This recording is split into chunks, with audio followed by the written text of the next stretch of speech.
most recent study by the Center for Disease Control, 24,753,379 people are diagnosed with asthma every single day. That's 1 in 13 people.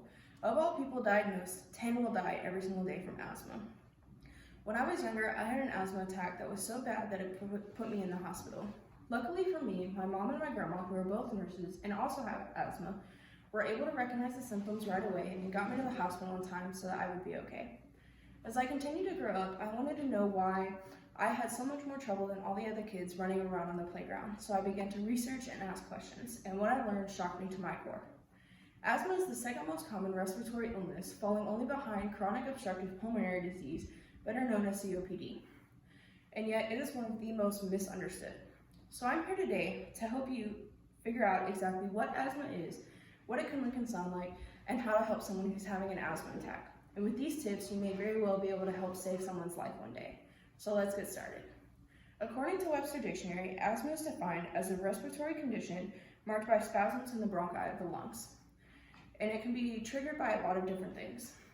Jaime Clavijo, my pulmonologist, says that certain triggers can be pollen, pollution, an allergy, or even the cold and the flu.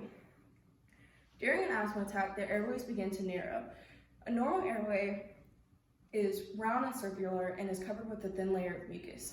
In an asthmatic airway, that layer of mucus is a little thicker and makes it harder to breathe.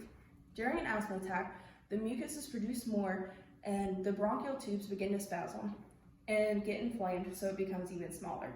This is why some people will say that they feel like they can't get any air, because they really can't. Seeing an asthma attack can be incredibly scary, but with these facts that I'm going to go over, you can help someone and save their life. There are a few different ways that you can actually see asthma. From a scientific standpoint, there are tests called pulmonary function tests that test how well your lungs are actually working. In a normal person, the percentages are about 80 to 100%, according to Erica Serino and Dio Stacy Simpson.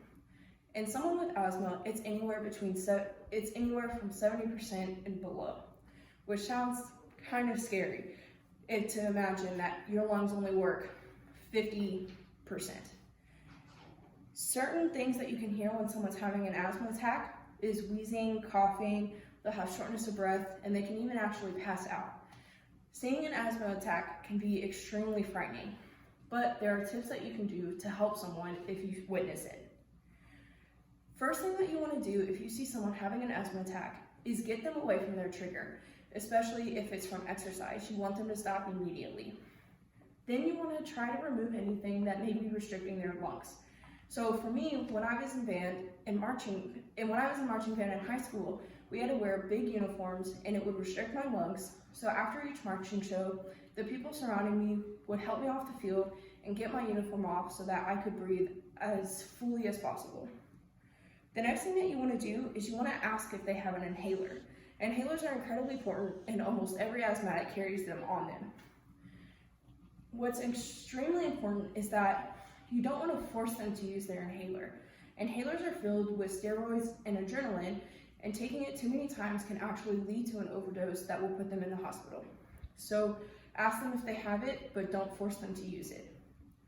Next, you want to get them away from crowds. You want to get them away from a ton of people breathing in and taking all the air. You want them to have easy access to as much air as possible. And finally, you want to try to help them control their breathing. Don't tell them to breathe, don't tell them to calm down.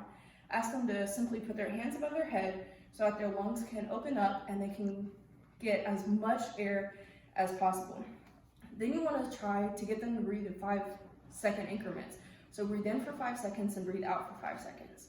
Most importantly, you want to stay with them until they confirm that their asthma attack is over and they feel okay, or until they can make full sentences. Like I said, asthma can be extremely frightening to see, and is one of the most common illnesses out there. But with these simple tricks, you can help save someone's life one day.